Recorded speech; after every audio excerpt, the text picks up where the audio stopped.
எபிசெட் version 4 deluxe model. இந்த வண்டிக்கு இப்போது நம்ம ஜென்ரல் சர்வீஸ் பண்ண போகிறோம். ஆயிலு, அப்புறம் ஆயில் மாற்றணும். டிஸ்க் ஆயில் மாற்றணும்னு சொன்னார் கஸ்டமரு. டிஸ்க் ஆயிலு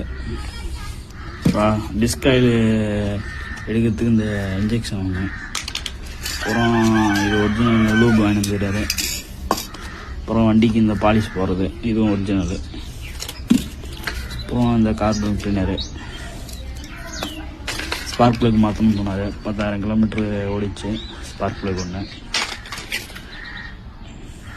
அப்புறம் ட்ரைன் பண்ணுறதுக்கு அந்த ஓஸு டிஸ்க் ஆயிருக்கு. அப்புறம் த்ராட்டல் பாடி க்ளீன் பண்ணுறதுக்கு, அப்புறம் ஏர் ஃபில்ட்ரு ஒன்று, அப்புறம் ஆயில் ஃபில்ட்ரு ஒன்று. இதாங்க நீங்கள் மாற்ற போகிறோம். ஃபுல்லாகவே வாட்டர் வாஷ் பண்ணியாச்சு. வண்டி ஃபுல்லாகவே நீட்டாகுது. செயின்லாம் பார்த்தீங்கன்னா தெரியும் உங்களுக்கு, நீட்டாக க்ளீன் பண்ணிக்கலாம். வீடியோ வேணால் யூடியூப்பில் பாருங்கள், கரெக்டாக ஃபுல்லாக போட்டுருப்பான். ஸ்டார்ட் பண்ணலாங்க.